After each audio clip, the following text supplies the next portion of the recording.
Good morning, boys and girls. Today we're going to read the next 3 chapters in our read aloud, The Escape from Mr. Lemoncello's Library. Chapter 40. Really? Kyle was astonished. You've got nothing? Well, said Curtis, the only connection I can see is Thomas Wolfe wrote Look Homeward, Angel, and Lewis Carroll wrote Through the Looking Glass. Both titles have the word look in them, but the 2 books otherwise are completely different, the 2 authors as well. Kyle and his whole team stood in stunned silence until Sierra started jumping up and down. Of course, she said. Your time is up, announced Dr. Zinchenko. Okay, Kyle said to the computer screen. Thanks, Curtis. That was, really helpful. It was, said Sierra, daintily clapping her hands together like a polite seal. The computer screen faded to black. What's up, said Miguel. I think I know how to crack the statue code. There's a code, said Akemi. Who knew? It'll take time, said Sierra, and I need a computer. Okay, said Kyle, who was sort of shocked to see Sierra so completely jazzed. We'll be in our meeting room putting together a list of new Dewey Decimal numbers from the Bibliomania cards, so we're ready to hit the ground running when the doors reopen at 10 tomorrow. While Sierra settled at a desktop computer pad, the rest of the team returned to the Bibliomania board game. We should start just flipping cards and putting together a list of call numbers, Kyle suggested. Sounds like a plan, said Akemi. She plucked a purple card out of the pile. Lose a turn was all that was printed on the other side. Try a different color, urged Miguel. Akemi flipped up a blue card. Take an extra turn was printed on it. So Akemi flipped over all the other blue cards, while Miguel flipped over all the purples. All the purple cards said lose a turn. All the blue ones said take an extra turn. Kyle had been checking out the red and maroon piles.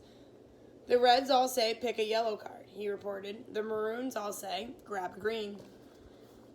The grays do the same thing, said Miguel, only they say pick pink. Then the tan cards say go orange. So that leaves the colors we've already played. Kyle flipped over a yellow card.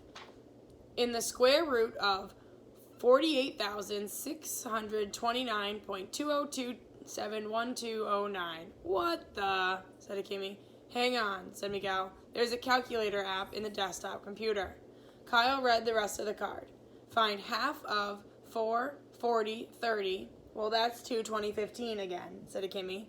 And the square root of 48,000 whatever is 220.5203, said Miguel. The King James Bible we already found. Akemi flipped through the rest of the yellow cards. Same with these. They all send us to the religious section to find that Bible verse. Ditto with the greens, reported Miguel. All clues leading to bird songs, warbles, and whistles. All the pinks lead back to 027.4, said Kyle. I guess they really want to make sure we get to know your local library. Which leaves the wild cards, said Akemi. She examined the orange deck. Find a rhyme for cart and paperbacks, smart and zodiacs, tart and potato sacks. The art and artifacts room, said Miguel with a sigh. Where? Akemi continued. We need to find a rhyme for Randy, Sandy, or Brandy. The Willy Wonka candy, said Miguel.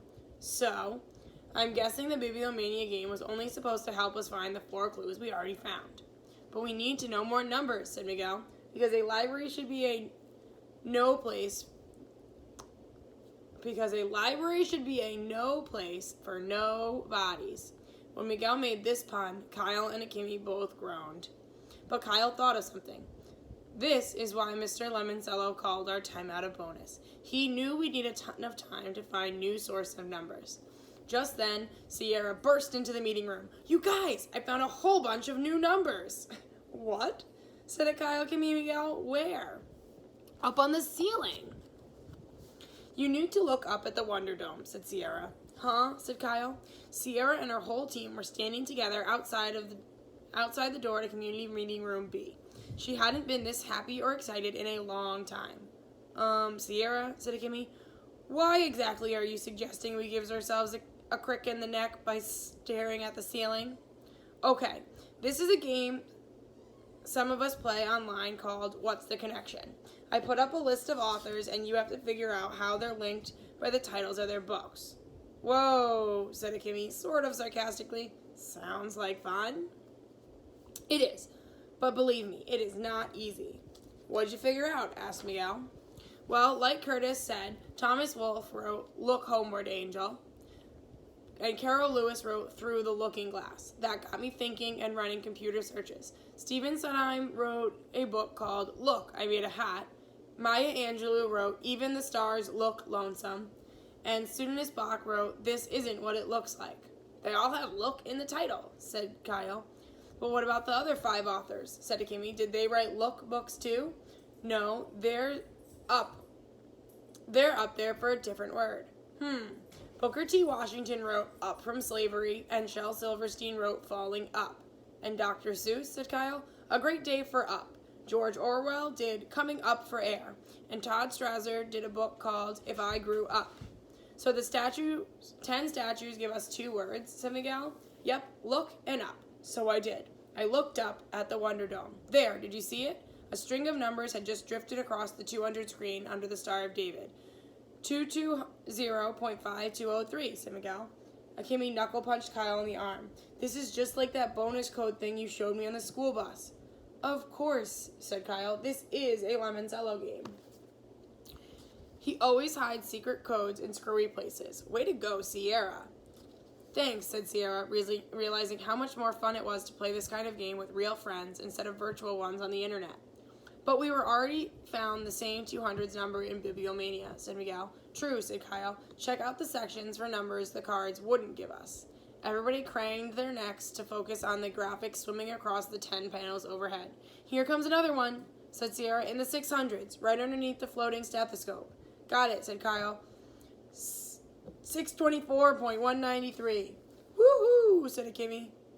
Sierra, you're my new hero, said Kyle. You saved the day. Sierra blushed. Thanks. The spinner, said Akemi. Huh, said Miguel. That was another clue. The Bibliomania game was pointing us to the ceiling, too, because the Dewey Decimal Dome made the Wonder Dome look like a giant 3D version of the board game Spinner.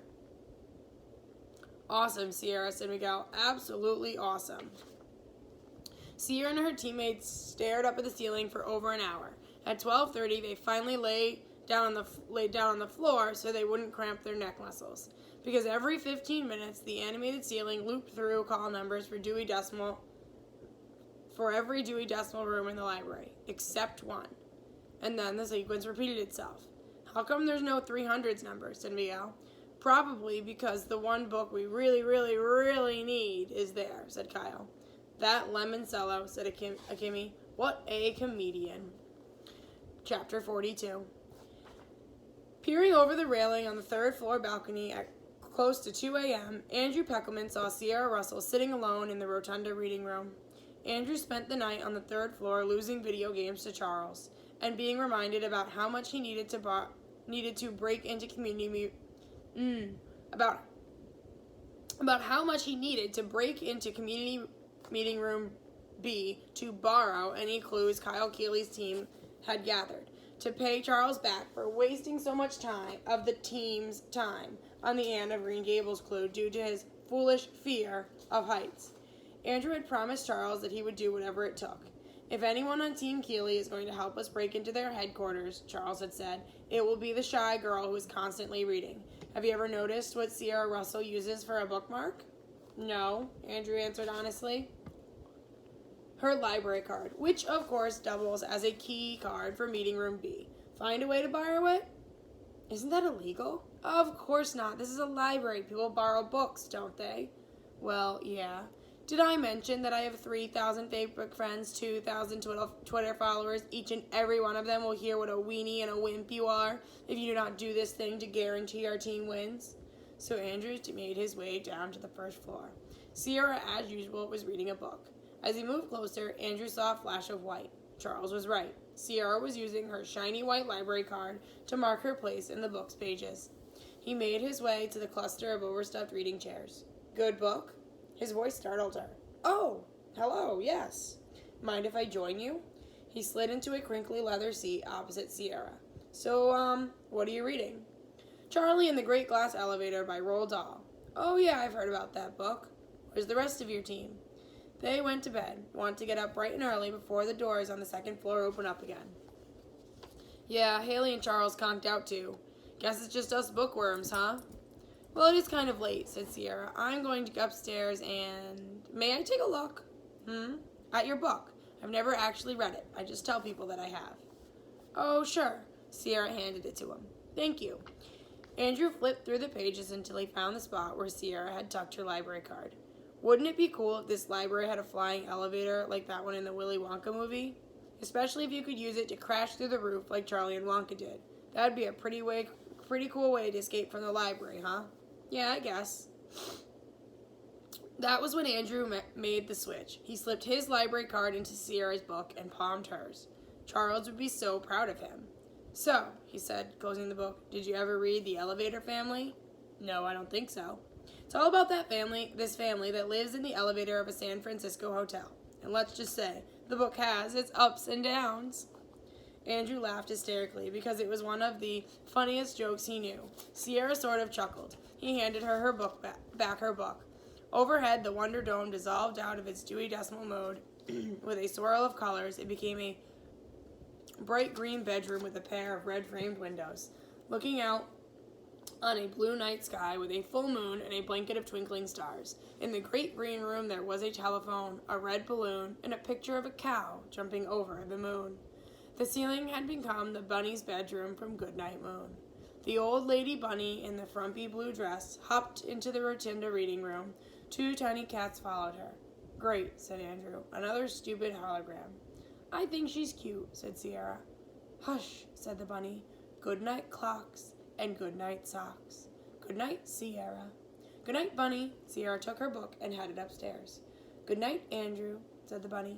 Right. He pocketed the purloined library card.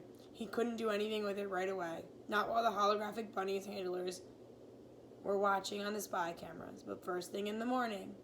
Good night, old bunny, saying hush, he called out, and then under his breath he muttered, in the morning, our competition, we're gonna crush.